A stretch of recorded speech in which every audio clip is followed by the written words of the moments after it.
사람은 각자마다의 정의를 가지고 있습니다. 신앙에 대해서도 각 사람의 정의가 다릅니다. 어떤 사람에게 있어서 신앙이라고 하는 것은 부모님으로부터 물려받은 오래된 습관과 같은 것이지요. 또 어떤 사람에게 있어서 신앙은 주일날 교회에 가는 것입니다. 어떤 사람에게 있어서 신앙은 생명줄 같은 것이고요. 어떤 이에게는 기쁨입니다. 또 어떤 이에게는 신앙은 의무의 조합과 같은 것이라고 할 수가 있습니다. 그런데 우리 각자가 신앙에 대해서 어떻게 정의 내리고 있느냐도 중요하지만은 그보다 더 중요한 것은 하나님의 말씀인 성경이 신앙에 대해서 무엇이라고 정의를 내리고 있느냐 하는 것이 중요한 일이지요. 왜냐하면 성경이 우리 신앙의 표준과 기준이 되는 것이기 때문입니다. 오늘 우리가 읽은 말씀이 신앙이 무엇인가에 대해서 말하는 본문입니다. 자, 내용을 조금 보면 바울이 이제 예루살렘 성전에 올라갔다가 체포됩니다. 그 죄명이 율법과 성전을 모독하였다고 하는 죄명이에요. 사법권을 가지고 있던 로마군 사령관이 이제 만나보니까 종교적인 이유, 별 죄목이 되지 않습니다. 그래서 도대체 무슨 죄로 이 사람이 이렇게 죽임을 당하려고 하는가, 바울에게 자기 진술을 하게 했어요. 근데 바울은 그 진술을 하면서 자신의 죄를 형벌을 경감시키기 위한 변명을 하는 것이 아니라 내가 왜 신앙인이 되었는지, 신앙이 무엇인지를 증언합니다. 오늘 사도행전 22장 바울의 증언을 같이 살펴보면서 신앙이 무엇인가 같이 한번 생각해 보기를 원합니다. 첫째로 본문의 교훈입니다. 같이 한번 읽어봅시다. 신앙은 영의 눈이 열리는 것이다. 사도행전 22장은 바울의 증언이자 설교인데, 설교의 대상이 유대인들이에요. 유대인들. 이 유대인들은 다른 말로 하면 종교인이라고 하는 것이 더 이해하기가 쉽습니다. 불신자는 아닌데 종교인들에게 바울이 설교를 했어요. 사실은 이 유대인들의 가장 대표적인 사람이 누구냐 하면 바울이에요. 이 종교인의 대표적인 인물이 바로 바울입니다. 이 종교인들을 예배 드립니다. 그리고 성경을 읽습니다. 성경을 잘 압니다. 스스로 하나님을 믿고 있다고 생각을 합니다. 22장 3절을 보면 하나님에 대해서 열심까지 있다고 합니다. 그런데 이들은 하나님 모르는 사람들입니다. 이들은 하나님을 믿지 않는 사람들입니다. 4절을 보면 이 종교인들이 이 도를 박해했다고 나옵니다. 이 도가 뭐예요? 기독교 신앙, 기독교 진리를 거부하고 성도와 교회를 박해하고 하나님을 대적하는 사람들이 종교인들인 거예요. 하나님을 믿는다고 하지만은 실상은 진리를 거부하고 하나님을 대적하는 사람들이 바로 종교인들이죠. 이 신앙과 종교는 다른 거예요. 종교인들도 예배 출석하고 성경을 읽고 또 봉사를 할지도 몰라요. 열심을 가지고 있을지도 몰라요. 그렇다고 하나님 믿는 것은 아닙니다. 신앙이 있는 것은 아닙니다. 신앙은 영의 눈이 열려야 시작이 되는 거예요. 영적인 눈이 열려야 돼. 바울을 살펴봅시다. 바울, 그는 종교인이었어요. 그래서 기독교 진리에 대해서 거부감을 가지고 미워했어요. 기독교인들을 미워하고 기독교를 미워했어요. 제일 첫 교회인 예루살렘 교회를 박살을 냈습니다. 그리고 흩어져 있습니다. 성도들이 흩어졌습니다. 예배를 드릴 수 없어서 흩어졌더니 그 흩어진 기독교인들도 체포하려고 체포영장을 가지고 저 다마스커스까지 가고 있는 모습을 본인이 이야기를 합니다. 6절이죠. 근데 6절 보세요. 다마스커스 가는 길에 갑자기 정오쯤에 하늘로부터 밝은 빛이 바울을 둘러 비쳤다. 그렇게 성경이 말씀합니다. 여러분 중동 가보신 분 계시죠? 한국의 햇빛과 이 중동의 햇빛은 차원이 다릅니다. 몇 배가 밝아요. 그 중동의 낮 12시 태양이 장렬하는 그때 그 태양빛보다 더 밝은 빛이 바울을 비쳤다면 이 빛이 무슨 빛일까요? 이 빛은 예수님으로부터 나오는 빛이었어요. 고린도후서 4장 4절에서 바울은 자신이 경험한 이 빛에 대해서 평생 잊지 못하고 증언하기를 예수님의 영광의 빛이었다고 얘기합니다. 예수님의 영광의 빛 가운데 나는 그분을 만났다. 이렇게 바울이 간증을 합니다. 여러분, 왜 예수님이 바울에게 빛을 비춰주셨을까요? 왜 예수님이 빛 가운데 찾아오셨을까요? 바울이 어둠 가운데 잡혀 있었기 때문입니다. 바울은 하나님을 안다고 생각했지요. 그러나 아는 게 아니었어요.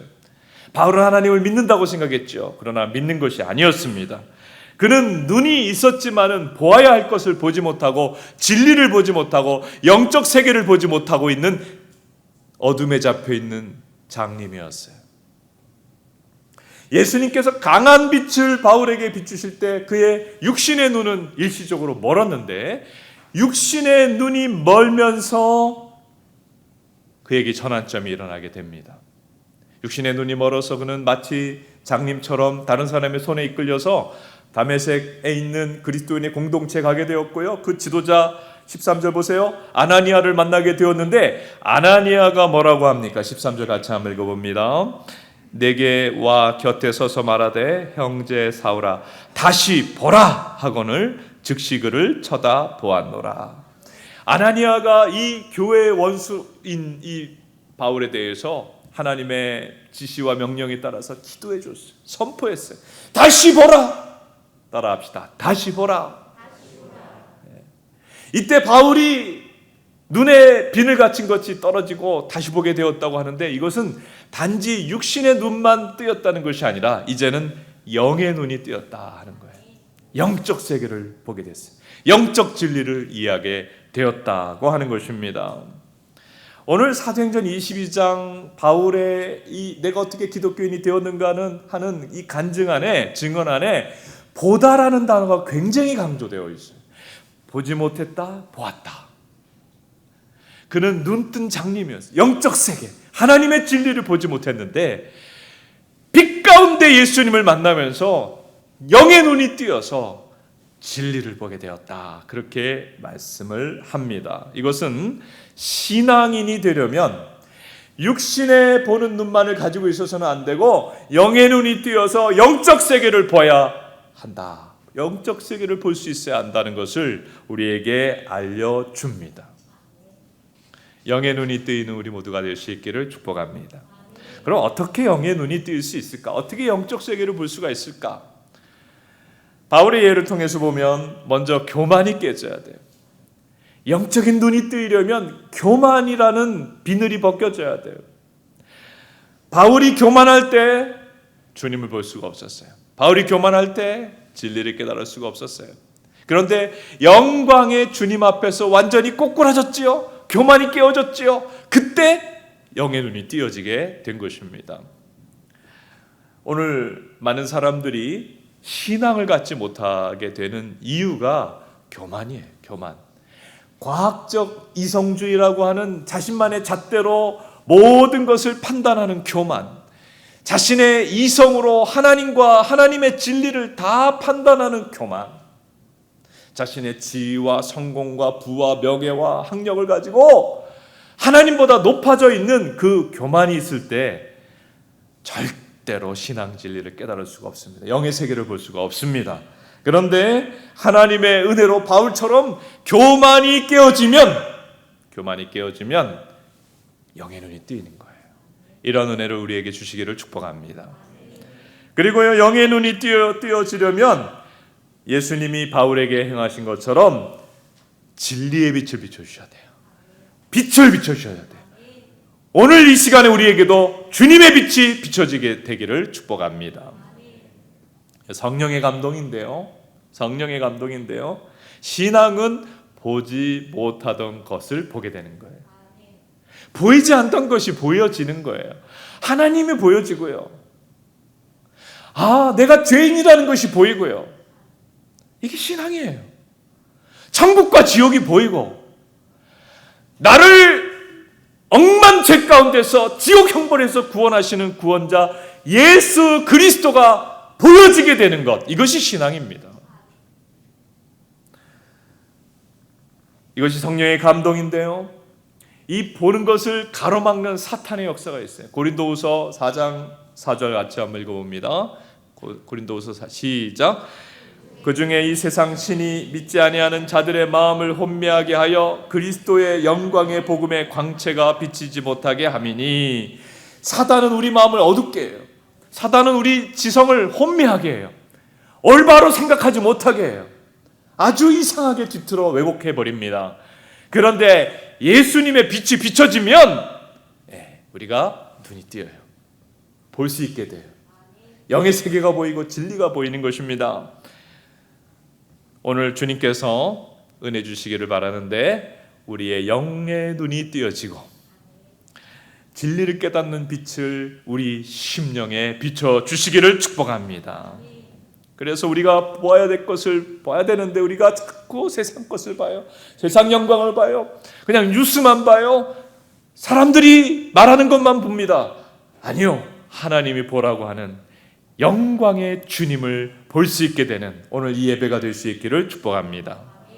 두 번째, 신앙은 무엇인가? 바울의 증언을 통해 알 수 있는 것은 참 하나님을 인격적으로 만나는 것이 신앙이에요. 참 하나님을 인격적으로 만나는 것이 신앙이다. 바울은 종교인이었습니다. 그러다가 참 신앙을 갖게 되었는데 이유가 뭐예요? 영의 눈이 띄었기 때문입니다. 빛 가운데 계신 주님을 만나면서 육신의 눈은 잠시 멀면서 교만이 깨어지면서 영의 눈이 띄었기 때문이고, 또 한 가지 이유는 살아계신 하나님을 인격적으로 만났기 때문에 이 종교인이었던 바울이 신앙인이 되었죠. 바울은요, 하나님 만나기 전에도 자기는 신앙인이라고 생각했어요. 하나님 믿는다고 생각했어요. 그런데 바울이 믿고 있는, 종교인일 때 믿고 있던 하나님은 참 하나님이 아니고 자신이 만들어낸 하나님이에요. 사람이요, 자신이 만들어낸 하나님을 믿을 때가 있어요. 바울은 율법의 하나님을 만들어가지고 믿고 있었어요. 사람이 자신만의 하나님을 만들어서 믿는 것을 성경은 우상숭배라고 합니다. 율법의 하나님을 믿고 있었어요. 실제 하나님을 믿어야 되는데 자신이 생각하고 자신이 만들어낸 하나님을 믿고 있었다. 바울이 근데 어떻게 참 하나님을 만나게 되었죠? 오늘 본문을 좀 살펴보도록 합니다. 바울에게 이제 예수님이 빛을 쫙 비춰주셨어요. 그때 바울이 교만이 깨어져서 엎드려졌습니다. 탁 엎드려졌어요. 그때 우리 주님께서 7절을 보세요. 말씀합니다. 바울에게 뭐라 그럽니까? 사울아 사울아 내가 어찌 나를 박해하느냐 그랬습니다. 이 음성을 듣고 8절에 바울이 대답을 합니다. 뭐라고 대답해요? 주님 누구이시니까? 따라 보세요. 주님 누구시니까? 굉장히 참 놀라운 대답이에요. 주님이란 대답은 하나님이란 뜻 아닙니까? 주님, 하나님이란 뜻이잖아요. 바울은 자신에게 빛을 비추시고 말씀하는 존재가 하나님이라는 거 알았어요. 그런데 그 다음 문장이 신기하지 않습니까? 뭐라고 그래요? 누구십니까? 하나님이라고 불러놓고는 당신은 누구입니까? 묻는 거예요. 굉장히 앞과 뒤가 안 맞죠? 하나님이라는 것은 아는데 하나님이 누구인지를 모르고 있는 종교인인 바울의 상태를 말을 하고 있습니다. 하나님이 대답하십니다. 8절에 나는 내가 박해하는 나사렛 예수라. 나는 내가 박해하는 나사렛 예수라. 참 하나님은 바울이 생각해낸, 바울이 만들어낸 그 율법의 하나님, 인과응보의 하나님, 내가 행한 대로 보응하는 그 하나님이 아니었어요. 어떤 하나님입니까? 내가 박해하는, 바울과 같은 죄인들의 죄로 인해서 상처받고 고통하는 하나님이셨어요. 그리고 나사렛 예수, 무슨 말입니까? 사람이 되신 하나님이란 뜻이에요. 사람이 되신 하나님, 사람들의 죄를 속죄하기 위해서 인간이 되시고 인간들의 모든 죄를 짊어지시고 십자가에서 대속의 죽음을 죽으신 분이시다. 참 하나님은 어떤 분이십니까? 바울처럼 교만하고 하나님을 거부하고 하나님을 대적하는 죄인도 불쌍히 여기시는 사랑의 하나님이었어요. 바울이 생각한 하나님이 아니었어요. 그리고요, 우리가 행한 대로 갚지 않으시고 자격 없는 자에게 호의를 베푸시는 은혜의 하나님이셨어요. 그리고 그 하나님이 사람이 되셔서 예수님의 모습으로 우리에게 찾아오셨다. 그래서 우리 곁에 사람이 되어 오신 예수님이 참 하나님이십니다. 예수님이 참 하나님이세요. 이 예수님을 머리로 이해하는 것이 아니라 인격적으로 만나고 영으로 만날 때 우리에게 믿음이 발생하는 거예요. 예수님을 인격적으로 만날 때, 영으로 만날 때 믿음이 생겨나는 거예요. 우리 모두 우리를 긍휼히 여기시고 죄인된 우리를 구원하고자 찾아오신 예수님을 성령의 감동으로 인격적으로 만나게 되기를 축복합니다. 오늘 예배가 예수님을 인격적으로 만나는 예배가 될 수 있기를 축복합니다. 세상에 모든 신들이 많이 있다고 하지만은 실체가 없어요. 자, 힌두교의 신이라든지 불교의 신이라든지 석상, 목상으로 뭐 조각을 해놓지 않았습니까? 사찰에 가보고 또 어디 템플에 가보면 뭐 여러 가지 신상들이 있는데 실체가 있습니까? 불교의 사찰에 들어갈 때마다 그 문에 뭐 어떤 신상이 그려져 있습니까? 사천왕상이 그려져 있어요. 사천왕도 불교의 신이에요. 존재합니까? 사천왕을 만난 적 있습니까? 존재하지 않아요. 상상 속에 존재할 뿐입니다. 그런데 하나님은 실제하세요. 하나님은 실제로 존재하시기 때문에 만나져요. 인격적으로 만날 수가 있어요. 영으로 만날 수가 있습니다. 기독교 신앙은 무엇이냐? 살아계신 하나님을 인격적으로 영으로 만나는 게 신앙이에요. 여러분 옆에 있는 분들에게 인사합시다. 예수님을 인격적으로 만나시기 바랍니다. 예수님을 인격적으로 만나는 것이 신앙이에요. 그냥 성경 지식 쌓아가고 교회 나오고 종교 생활하는 게 신앙이 아니에요. 여러분 예수님을 인격적으로 만났습니까? 감사하시기 바랍니다. 만나지 못했습니까? 만나시기를 사모하기 바랍니다. 내가 예수님을 인격적으로 만났는지 안 만났는지 어떻게 아느냐? 만난 사람은 증거가 있어요. 증거가 무엇인가? 바울을 보면 알 수 있어요. 예수님을 인격적으로 만난 사람은 누구도 흔들 수 없는 예수님에 대한 확신이 있어요. 예수님은 살아계신 하나님이시다는 확신을 가지고 있습니까? 만난 사람이에요. 우리 주변에 지금 기독교에 대해서 반박하는 사상과 강의와 책들이 얼마나 많습니까? 교회 다니다가도 그런 것을 접하고 교회에서 얘기하고 성경이 말하는 것이 진리가 아닌가 보다 하고 떠나는 사람이 있죠. 예수님 못 만난 사람이에요. 만난 사람은 떠날 수가 없어요. 요즘 말세로 가면서 세상이 점점 기독교 신앙 생활하기에 어렵게 만들지 않습니까? 그래도 흔들리지 않아요. 어떤 공격이 있어도 흔들리지 않습니다. 제가 대학생 때 이제 사회과학이라고 그때는 그렇게 얘기했어요. 유물론을 공부하면서 이게 시험이 왔어요. 유물론 자체가 이 유실론의 반대가 유물론이거든요. 그러니까 이 세상의 중심에 신이 아니라 물질이 있다라고 얘기하는 게 유물론 아닙니까? 이걸 공부하다 보니까 참 무서운 거예요. 책 보고 자꾸 하면 머리가 쇠뇌돼 버려요. 머리로 의심이 확 들어오는 거예요. 머리로 회의가 들어오는 거예요. 이거 내가 지금까지 믿어왔던 것이 사실일까 하는 강한 의심이 머리로 왔는데 제가 하나님 부인하지 않았어요. 어떻게 해서 부인하지 않았을까? 예수님을 만났잖아요. 예수님을 머리로 믿었던 게 아니거든요. 성경 지식을 가지고 있었던 게 아니거든요. 예수님을 만났고 체험했거든요. 그날 그 시를 내가 기억하거든요. 몇 년도 몇 월 며칠이란 것까지도 기억할 수 있거든요.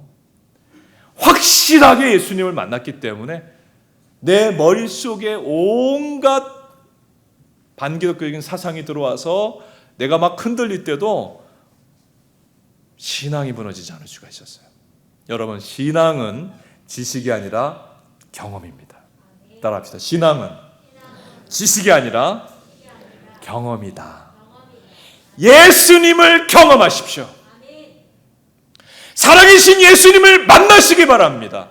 예배 때마다 만나시고 큐티할 때 만나시고 삶 속에 만나세요.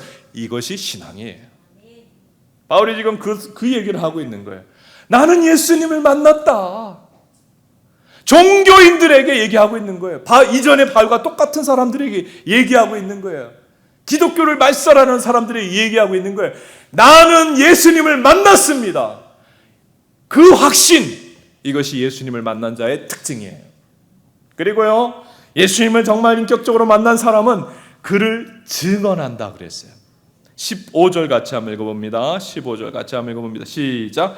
내가 그를 위하여 모든 사람 앞에서 내가 보고 들은 것에 증인이 되리라. 예. 정말 만났습니까? 증인이 됩니다. 우리는요, 우리가 경험한 것 중에 좋은 것을 증언하게 돼요. 어디 커피집 기가 막힌데 커피 좋아하는 분이 있어요. 제 주변에 목사님 중에 저한테 막 저 커피 잘 안 마시는데도 와서 막 얘기해요. 목사님 교회 근처에 기가 막힌 커피집이 있어요. 알아요? 좀 뭐 알고 싶지도 않고 잘 모른다 그랬더니 어디로 가시라고. 기가 막힌 커피집이 있다고 간증을 하고 전도를 하는데 커피집 맛있다고 하면 또 기가 막히게 간증을 하시더라고. 그리고 내 자녀가 막 성적이 막 올라갔어요. 입시를 성공시켰어요. 그럼 어떻게 돼요? 입이 근질근질해가지고 별로 보고 싶지도 않은 친구 갑자기 만나자 그래가지고 막 얘기합니다. 증언합니다. 이렇게 아이가 이렇게 공부를 못하다가 잘하게 됐고 또 입시가 잘 되었다고 막 증언합니다. 여러분, 마찬가지거든요. 정말 예수님 만나면 어떻게 되는 줄 아세요? 예수님을 만나면 그분의 사랑, 그분이 나에게 베푸시는 은혜, 그분의 놀라운 나를 도우시는 그 능력에 대해서 증언하게 됩니다. 입을 열어 말하게 돼요. 입만 열면 부동산 얘기, 입만 열면 커피 어디가 맛있다, 어디 맛집이 있다, 이런 얘기를 하는 것이 아니라 예수, 입만 열면 예수. 예수님 만나고 예수님과 함께 사는 게 너무 좋고 너무 감사하고 너무 행복하고 예수님 얘기를 하게 되는 거예요. 이런 사람이 누굽니까? 예수님을 인격적으로 만난 사람입니다. 우리 모두가 인격적으로 예수님을 만나서 우리 주변에 있는 사람들에게 예수님에 대해서 증언하는 증인이 될 수 있기를 축복합니다. 신앙은 오늘 바울이 종교인이었다가 신앙인이 되고서 얘기하는 거예요. 종교인들에게 얘기하는 거예요. 단지 교회 출석하고 혹은 봉사하고 성경 지식 쌓아가는 것이 아니고, 신앙은 착하게 살아가는 것도 아니고요, 윤리 도덕적으로 살아가는 것도 아니고, 종교적인 의무를 행하는 것도 아니고, 신앙은 영의 눈이 뜨여서 예수님을 보는 거예요. 그리고 신앙은 예수님을, 살아계신 예수님을 인격적으로 만나는 거예요. 이 얘기를 하고 있어요, 바울이. 아주 단순하죠? 그러나 이게 신앙의 본질이에요. 영의 눈이 뜨여서 영적 세계를 보고 진리를 보고 사는 것, 예수님 인격적으로 만나 사는 것, 이게 신앙이에요. 지금 더운 여름 만물이 소성하는 이때에 우리에게 이 말씀이 우리 기도 제목이 됐으면 좋겠어요. 주여 내 눈을 열어 주를 보게 하소서. 오늘 앞에 찬송했던 것처럼 주여 내 눈을 열어 주를 보게 하소서. 주여 주님을 더 인격적으로 깊이 만나게 하옵소서. 이 두 가지 기도 제목을 가지고 우리가 기도하며 그 응답을 받아서 이 여름에 만물이 소송하는 것처럼 우리 영혼이 소송하고 살아나는 은혜를 주시기를 축복합니다. 머리 숙여 기도합시다.